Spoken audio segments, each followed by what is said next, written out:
Alright everyone, Javier Milei went to Davos, of course, for their big globalist conference and effectively fucking trolled them. I'm going to read you a little bit of this verbatim. Argentina's Milei rails against wokeism and transgenderism in explosive speech at Davos. This is the great epidemic of our time that must be cured, President Javier Milei charged in controversial speech. Now keep in mind, this is Fox News reporting on it, so he can get a little bit on the fiery side.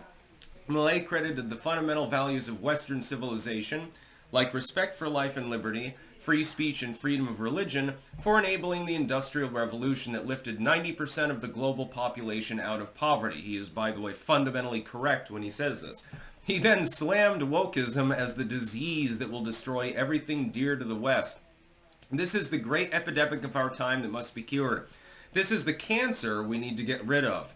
This ideology has colonized the world's most important institutions, from the political parties and governments of leading Western nations to global governance organizations, even NGOs, universities, and media outlets, said Milei, adding, Western civilization and even the human species will not be able to return to the path of progress demanded by our pioneering spirit. It is essential to break these ideological chains if we want to usher in a golden age. I agree with him completely. And Milei, with his chainsaw and stuff, has done a really great job. Argentina is now fiscally solvent. That's the first time that that's happened in many decades, actually. Now, since Peronism came in there, you had a big problem, economically speaking. Basically, the government just continued to inflate the currency in order to give welfare largesse to the population. Doing this short term can be, number one, helpful, and number two, sometimes even necessary. When you do it for half a century, you run into some problems. It's called fiscal insolvency. You've run out of money. Or you've devalued the currency so much that, people are literally wiping their ass with it. You go Venezuela mode. For a while there, Venezuela was so bad that people were quite literally using the money as toilet paper in some cases, because the toilet paper cost more than the money. This is not fiscally a good situation to be in. This is not progress. He is correct. Progress relies upon influencing people to be more individualistic, trying to expand personal liberty, trying to expand fiscal liberty, free trade, free association, things like that.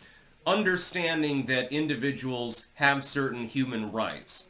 This has been a concept for some time. The big problem is that a lot of Western nations have gotten away from this, some more than others. In some nations, you still have, the old civic system. The United States, to an extent at least, is still one of them. We have a corrupted so-called justice system. We've got a bunch of world policing and excessive taxation and hyper-regulation and stuff like that. But there is still the embodiment of a free economy. There's still the embodiment of a civic system in which, supposedly at least, you can express yourself and defend yourself and things like that. Milei has probably been one of the most transformative politicians of this century. He definitely has been. Along with Trump, Meloni and a few others, Orban, I would say, in Hungary. The Polish government would fall under that list, although they're kind of wonky at the moment. For a while there, though, because of the threat of Russian invasion, they were arming the public and things like that. This is what we need more of in the world. What we need is for people that are rational, people that are sane, people that understand others or individuals, to try to root out systems that do not work. Socialism does not work. Communism does not work. Fascism does not work.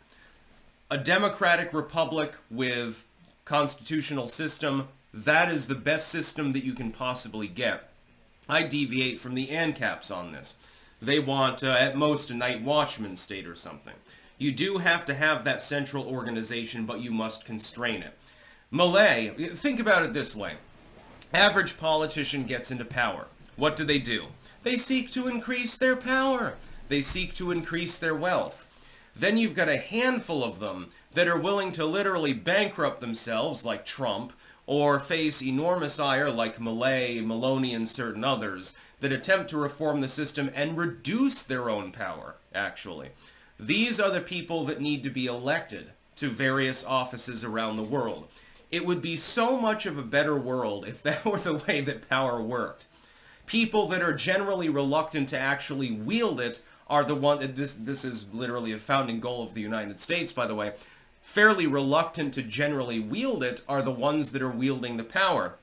So they govern best, which governs least, so to speak, in the words of General Washington. This is what we need in the world. Argentina is healing, and Milei is doing a spectacular goddamn job, by the way. By all accounts, I mean, the socialists hate him. Why do the socialists hate him? Because their non-working system is being ripped apart shred by shred. It's like he's peeling back the layers of an onion, and he's having a great time doing it. There's the first layer. Oh, well, we need to peel back another one. We'll see when the rotting parts of the outside of the onion are gone, we'll have achieved equilibrium, and then we can make some soup. That's what Milei is doing. I have great respect for him. Man, can you imagine sitting down with Javier Milei and having a beer or something like that? That would be pretty lit. I have a feeling that he'd be good conversation too. He'd just randomly fly off. He'd read something on his phone about some socialist that said something, and then he would storm down the hallway. It'd be funny. He seems bro-tier, in my opinion. As far as Argentina goes, it's funny. You have a little bit of a juxtaposition. Chile has been moving now to the left. Now, after the revolution there, and you know, helicoptering commies and stuff, their economy became top tier. For the size and manpower of the nation became quite powerful. It didn't just have to do with natural resources, which they do have a lot of. They moved off into the right wing, and Argentina moved off steadily into the left wing. And the two economies became quite unbalanced. Now it's going in the other direction. Chile has a socialist government, and Argentina has Javier Milei, which is good for them. You've got a reasonably large population. You've got a lot of agricultural land. You've got a huge number of natural resources. An enormous coastal region, which is helpful, you know, fishing and shit like that, offshore oil drilling and stuff like that. You've got a reasonably high population and a relatively large land area. You've got every advantage in the goddamn world to be one of the major powers of the Americas, but it was held back by communism, effectively, and overt hyper-regulation and things like that. Milei said, fuck this shit. We're reversing course because quite clearly we're headed off the edge of the waterfall. He has successfully done so, by all accounts, for the most part. Not every proposal that a politician makes is always going to pan out. You know, maybe you unbalance some part of the economy by, you know, getting rid of just the wrong people and just the wrong bureau or something like that. But by and large, 90% of the time he's had nothing but success. They claim, the liberals out there, they swore up and down that Milei was going to collapse the economy of Argentina. And for a while, things were wonky. But it took less than a year for everything to come together in order for the economy to skyrocket, effectively. Their currency is now solvent, far better than it was before. The economy did not collapse, and Argentina is cleaner and happier than it was for 50 fucking years. He succeeded. These are the sorts of policies. This is the sort of policy maker that we need literally everywhere. If every country were governed by people like Milei, like Trump, people that believed, you know, our country comes first, we're minding our own business, we're going to have free trade and things like that, this world would be nigh on perfect. It would be like an antebellum period with less slavery, I suppose. I mean, unless you're in Libya at the moment, or maybe Syria or something like that. It would be a better world. You'd, of course, have less war. You'd have more wealth in more people's hands. You'd have less governance, which is always a good thing. The less hoops and hurdles and regulation you have to go through, the more efficient the government becomes, by the way. Milei has won. He has succeeded. That's about all. Peace out.